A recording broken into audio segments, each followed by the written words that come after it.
Bulletin का आगाज अहम खबर के साथ। फवाद चौधरी की गिरफ्तारी के खिलाफ दरख्वास्त पर फैसला महफूज। फैसला सुनाए जाने तक फवाद चौधरी कमरे अदालत में ही मौजूद रहें, इस्लामाबाद हाई कोर्ट की हिदायत।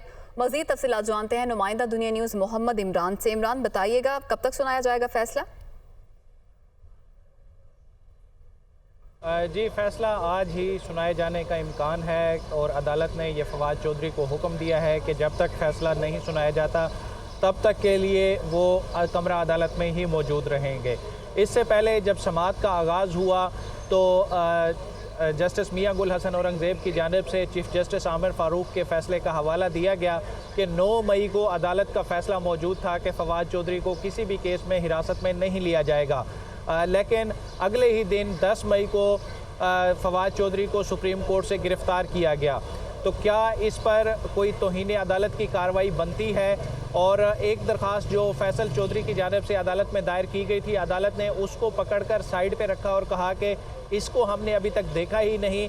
मैं खुद अपने ऑफिस को कहूँगा कि वो एक फ़ाइल तैयार करें और उसके बाद आईजी और डीसी को एक नोटिस जारी करेंगे। लेकिन उससे पहले आप हमें मवाद पेश करें कि क्या चीज़ें आपके पास मौजूद थीं जिसकी बुनियाद पर ये गिरफ़्तारी अमल में लाई गई। फिर एक समाअत में वक्फा हुआ और वक्फे के बाद एडवोकेट जनरल इस्लामाबाद जहांगीर जदून की जानिब से अदालत को बताया गया कि फवाद चौधरी को किसी भी मुकदमे में गिरफ्तार नहीं किया गया और जो इस्लामाबाद हाई कोर्ट का आर्डर था उसकी किसी भी तरीके से वायलेशन नहीं हुई, क्योंकि फवाद चौधरी को किसी ज़ाहिर या पोशीदा FIR में गिरफ़्तार नहीं किया गया, उन्हें हिरासत में लिया गया है और हिरासत में लेने का मतलब गिरफ़्तारी से मुख्तलिफ होता है। इसके बाद कुछ फवाद चौधरी की ट्वीट्स भी अदालत में पेश की गई जिसमें फवाद चौधरी ने एहतजाज की कॉल दी हुई थी कि इमरान खान की गिरफ़्तारी के ख़िलाफ़ अवाम बाहर निकलें और इमरान खान की नैब कोर्ट में पेशी का भी जिक्र मौजूद था इन ट्वीट्स में। इसके बाद अदालत ने एक बार फिर समाअत में वक्फा किया और बाबर अवान साहब जो कि फवाद चौधरी के वकील थे, उन्हें कहा कि आप ये रिकॉर्ड देख लें और इस पर हमें आर्गूमेंट दें कि क्या इस रिकॉर्ड की मौजूदगी में मजिस्ट्रेट का जो हुक्म था वो वैलिड था या नहीं। फिर समाअत का आगाज़ हुआ तो बाबर अवान की जानिब से ये कहा गया कि ये खुली वायलेशन है इस्लामाबाद हाई कोर्ट के फ़ैसले की। 9 मई की रात को ही तस्दीक शुदा फ़ैसला जारी किया जा चुका था और पुलिस के एहलकारों को फ़ैसला पढ़ के भी सुनाया गया, लेकिन उन्होंने पंजाबी में जवाब दिया कि पुलिस अफसर ने कहा कि मैनू अंग्रेज़ी नहीं आती। इसके बाद अदालत की जानिब से फवाद चौधरी की ट्वीट्स का हवाला दिया गया कि जब आप लोगों को एहतजाज के लिए बुलाएंगे तो क्या लगता है कि सिर्फ शरीफ लोग ही घरों से बाहर निकलेंगे? क्या आपको अपनी पब्लिक का पता नहीं है? तमाम दलाइल सुनने के बाद अदालत ने फैसला महफूज किया है जो कि कुछ देर बाद सुनाया जाएगा। जी इमरान, इस्लामाबाद हाई कोर्ट ने शीरी मजारी और सेनेटर फलक नाज को भी रिहा करने का हुक्म दिया। इस हवाले से आपके पास क्या तफसीलात हैं? जी, डॉक्टर शीरी मजारी के हवाले से उनकी बेटी ईमान ज़ैनब की जानिब से दरख्वास्त दायर की गई थी और उस पर आज आर्गूमेंट्स हुए हैं। शीरी मजारी के हवाले से कोई भी इतना खासा मटेरियल DC की जानिब से अदालत में पेश नहीं किया गया और अदालत की जानिब से ये रिमार्क सामने आए कि सिर्फ एक चैनल को इंटरव्यू दे देना गिरफ्तारी या हिरासत में लेने के लिए काफ़ी नहीं है। वैसे भी शीरी मजारी 72 साल की उम्र की हैं और वो काफ़ी बीमार भी हैं। आपने कोई ऐसा एविडेंस प्रोवाइड नहीं किया कि जिसके कहा जा सके कि 3MPO के तहत उनकी गिरफ्तारी जो है वो काफ़ी ज़रूरी थी। इसलिए अदालत ने 3MPO के तहत शीरी मजारी की को हिरासत लेने का जो इंतज़ामिया का हुक्म था उसको कलअदम करार देते हुए डॉक्टर शीरी मजारी को बहुत शुक्रिया, आपने तमाम पर तफसीलात से आगाह किया। इंसदाद दहशतगर्दी अदालत लाहौर इमरान खान की 2 मुकदमात में अबूरी जमानतों पर समाअत। इमरान खान के वकील बैरिस्टर सलमान सफदर ने हाजिरी मुआफ़ी की दरख्वास्त दायर कर दी। इमरान खान की जान को शदीद खतरा है। वकील बैरिस्टर सलमान सफदर की जानिब से यह कहा गया, अदालत ने इमरान खान की आज की पेशी से मुतल्लिक हाजिरी मुआफ़ी पर फैसला महफूज कर लिया है। ATC से लेकर जमान पाक तक कहां रुकावट है? जज ATC की जानिब से यह कहा गया। मजीद तफसीलात जानेंगे, हमारे नुमाइंदे हमारे साथ मौजूद है मोहम्मद इशफाक। जी मोहम्मद इशफाक, आगाह कीजिएगा मजीद जज साहब की जानिब से क्या कहा गया? अदालत ने इमरान खान की 2 मुकदमात में अबूरी दरख्वास्त जमानत के हवाले से हाजिरी माफी की दरख्वास्त पर फैसला महफूज हो चुका है। कुछ देर बाद अदालत इस हवाले से फैसला सुनाएगी। दौरान समाअत बैरिस्टर सलमान सफदर ने ये मौका इख्तियार किया कि ज़मान पार्क के बाहर कारकुनान का बहुत रश है, इमरान खान की सिक्योरिटी खदशात हैं और जान को खतरा है, और इसीलिए इमरान खान आज अदालत पेश नहीं हो सकते। उनकी हाजिरी माफी की दरख्वास्त मंजूर की जाए। एटीसी के जज इजाज अहमद भुट्टर ने कहा कि एटीसी का सफर ज़मान पार्क से के हवाले से लाहौर हाई कोर्ट से काफी नजदीक है और 5 मिनट का फासला है। अगर कोई रास्ते में रुकावट है तो अदालत को बताएं, अदालत वो रुकावट खत्म करती है और इमरान खान अदालत में पेश हों। अगर आप माकूल वजह बताएंगे तो हाजिरी माफी की दरख्वास्त मंजूर होगी, अगर माकूल वजह नहीं बताएंगे तो हाजिरी माफी की दरख्वास्त मुस्तरद करेंगे। इस मौके पर इमरान खान के वकील ने दोबारा इस्तदा की तो अदालत ने इस पर फैसला महसूस कर लिया जो किसी देर बाद सुनाया जाएगा। सही, बहुत शुक्रिया मोहम्मद इशफाक। चीफ जस्टिस के इमरान खान को गुड टू सी यू कहने पर होने वाली तनकीद की वजाहत। आपको देखकर खुशी हुई, चीफ जस्टिस का वकील असगर सब्जवारी से मुकालमा। आपको देखकर खुशी हुई, हर किसी को कहता हूं मुझे गुड टू सी यू कहने पर तनकीद का निशाना बनाया गया। मैं हर एक को एहतराम देता हूं। अदब व इखलाक तो सबके लिए ज़रूरी है। आमिर सईद अब्बासी हमारे साथ मौजूद हैं, मजीद तफसीलात उनसे जानते हैं। जी आमिर, आगाह कीजिएगा, चीफ जस्टिस की जानिब से मजीद क्या कहा गया? देखिए, chief justice of Pakistan justice Umar Ata Bandial की जानिब से आज जो मामूल के मुकदमात की समाअत की जा रही थी, इस मौके के ऊपर सुप्रीम कोर्ट के सीनियर वकील असगर हुसैन सब्जवारी जब रोस्टम पर आए तो चीफ जस्टिस की तरफ से कहा गया, असगर साहब गुड टू सी यू, आपको बहुत अरसे के बाद अदालत में देखा है। जिस मौके के ऊपर चीफ जस्टिस ने फिर वजाहत की कि मुझे गुड टू सी यू कहने पर भी तनकीद का निशाना बनाया जाता है। उन्होंने कहा कि मैं हर एक को एहतराम देता हूँ जो अदालत में आता है और तमाम ही लोगों को गुड टू सी यू कहता हूँ, और बाहमी जो अदब और एहतराम का ताल्लुक है उसको हमेशा मलहूज़ खातिर रखा जाता है। और उन्होंने कहा कि मैं हर एक को अदब और एहतराम के साथ पेश आता हूँ और इसमें ही मज़ा है, अदब और एहतराम में ही। ये कहा chief justice of Pakistan justice Umar Ata Bandial ने जब वो मामूल के मुकदमात की समाअत कर रहे थे और सिविल जो मुकदमा था उसकी समाअत के दौरान चीफ जस्टिस ऑफ पाकिस्तान की तरफ से ये रिमार्क्स दिए गए और ये कहा गया कि मुझे गुड टू सी यू कहने पर भी तनकीद का निशाना बनाया गया, क्योंकि जब इमरान खान को तलब किया गया अदालत में आज से 4 रोज़ कबल जब सुप्रीम कोर्ट ऑफ पाकिस्तान ने, तो रोस्टम पर आने पर चीफ जस्टिस ऑफ पाकिस्तान की तरफ से ये कहा गया इमरान खान को गुड टू सी यू, जिसके ऊपर सोशल मीडिया के ऊपर खासी तनकीद की गई। इसी की वजाहत की chief justice of Pakistan justice Umar Ata Bandial ने और ये कहा कि मुझे तो गुड टू सी यू कहने पर भी तनकीद का निशाना बनाया जाता है। आमिर, नैब तरमीम के हवाले से भी बताइएगा, उसके इसकी भी समाअत थोड़ी देर तक होने वाली है, समाअत बारे बताइएगा।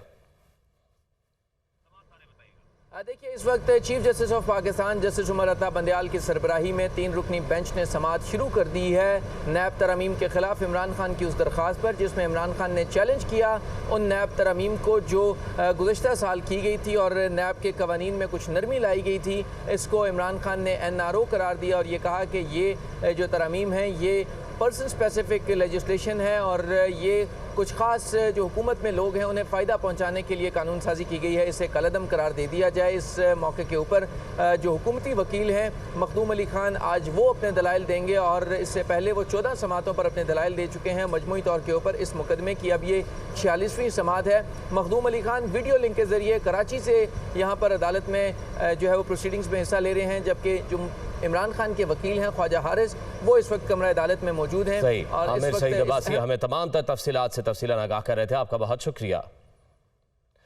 PTI की ममनुआ फंडिंग जब्त करने से मुतल्लिक केस की समाअत तहरीक इंसाफ की दरख्वास्त नाकाबिल समाअत है। DG law election commission high court का जो भी हुक्म आया उस पर अमल करेंगे। Chief election commissioner Tehreek Insaf ने अबूरी जवाब दिया था, हतमी जवाब जमा नहीं कराया गया।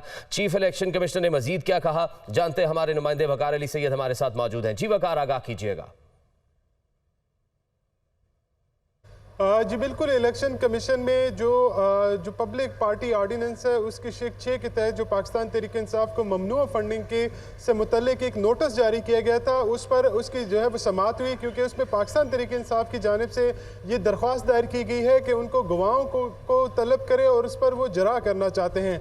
इससे कबल उनकी एक दरख्वास्त जो है वो इससे मुतल्लिक जो है वो रिजेक्ट भी हो चुकी है। तहम जो ये मामला है इस पर जब आज समात का आगाज़ हुआ तो PTI के जो वकील थे अनवर मंसूर की जानिब से कहा गया कि हाई कोर्ट ने जो कमेटी की रिपोर्ट है उसको जो है वो अबूरी रिपोर्ट करार दिया, जिस पर जो चीफ इलेक्शन कमिश्नर और जो मेंबर बलूचिस्तान थे उनकी जानिब से कहा गया कि ये एक मुकम्मल रिपोर्ट थी। स्क्रूटनी कमेटी के बाद जो है वो एक फैसला दिया गया और ये फैक्ट फाइंडिंग रिपोर्ट है। जबकि चीफ इलेक्शन कमिश्नर की जानिब से ये भी रिमार्क्स दिए गए कि ये कैसे हो सकता है कि हमने एक रिपोर्ट दी और उसको जो है वो सही तरीके से समझा नहीं गया।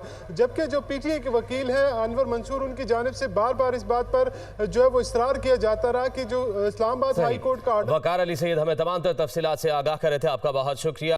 इस्लामाबाद में वफाकी वज़ीर इत्तलात मरियम औरंगज़ेब न्यूज़ कॉन्फ्रेंस कर रही हैं। मुश्किल हालात में, और ये वही मनसूबा बंदी है जो पिछले 14 मई से जारी है कि इंटरनेशनली भी जो महंगाई का आलम है उसको मद्देनज़र रखते हुए, फैक्टर इन करते हुए, और फिर मुल्क के अंदर इस वक्त जो सूरत हाल है, पिछले 4 साल की नालायकी, नाअहली, इनकॉम्पिटेंस और माशी तबाही के जो असरात हैं, फिर IMF का प्रोग्राम जिस तरह ये लोग मुअत्तल करके गए, मुल्क की जो क्रेडिबिलिटी थी उसको नुकसान पहुंचा कर गए, एक सस्पेंडेड प्रोग्राम को दोबारा आकर हमने रीनिगोशिएट किया, जो आज अभी अग्रीमेंट के मुख्तलिफ स्टेजेस जो हैं वो इम्प्लीमेंटेशन में हैं। तो इस बात पर मैं आपको ये भी इसके ऊपर भी बात करना चाहती थी। दूसरी बात, जो 9 मई का सानिया है, जो कौमी सानिया है मुल्क की तारीख़ में, एक ऐसा सानिया जिसके ऊपर हर दिल रो रहा है और हर आँख अश्कबार है। और ये मैं बतौर एक पाकिस्तानी के, ऑफिस का मनसब तो मेरे पास है ही वज़ीर इत्तलात का, लेकिन एक पाकिस्तानी होने की हैसियत से हर शख्स आज अफसरदा है और इसकी शदीद मज़म्मत कर रहा है। और जो 9 मई का कौमी सानिया, उसके ऊपर एक शख्स जिसने ना गुड टू सी यू कहने वाले चीफ़ जस्टिस को के सामने मज़म्मत की, जिन्होंने उनके साथ दरख्वास्त की कि इसकी मज़म्मत करें, उनके जितने कायदीन थे, जब उनसे मीडिया ने सवाल किया कि इसकी मज़म्मत करें तो किसी ने मज़म्मत की, क्योंकि जब इस पूरे वाक़े की मंसूबा बंदी ज़मान पार्क में इमरान ख़ान के हुक्म पे, इमरान ख़ान की क़यादत में और इमरान ख़ान के आइडेंटिफाई किए हुए अहदाफ के ऊपर इम्प्लीमेंटेशन होगी तो इसकी कौन मज़म्मत करेगा। अगर इमरान ख़ान साहब वजाहतें पेश कर रहे हैं और ये वो शख्स है जिसकी पूरी सियासत इंतशार, फसाद और मुल्क के ख़िलाफ़ साजिश और दुश्मनी है, पूरी सियासत।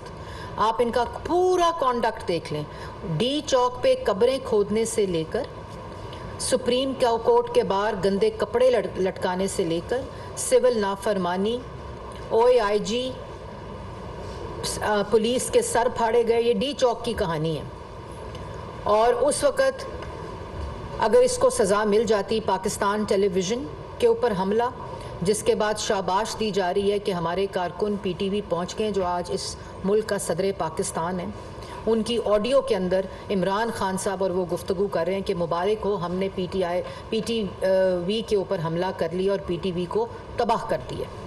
ये वही शख्स है जो आज वजाहत कहता है कि मेरी पूरी सियासी तारीख़ अमन और पीसफुल सियासत के ऊपर मबनी है।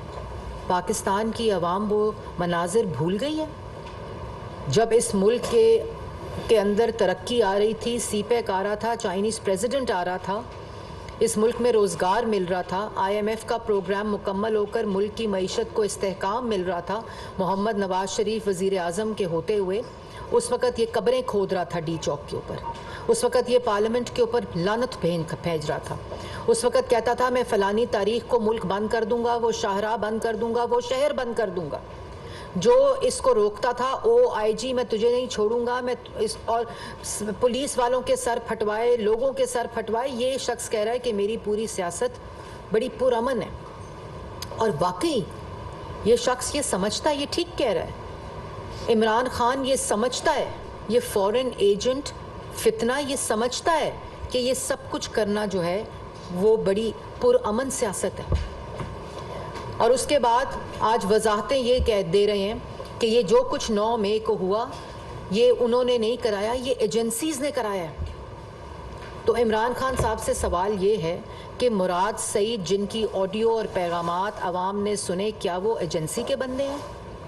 क्या यास्मीन राशिद साहिबा और एजाज चौधरी साहब जो मुख्तलिफ तनसीबात पर, सेंसिटिव तनसीबात पर, अमारात पर हमले की हदायत दे रही थी, पेट्रोल बम्स की हदायत दे रही थी, पुलिस वालों के सर फाड़ने के हदायत जारी की जा रही थी, क्या वो एजेंसी के बंदे हैं?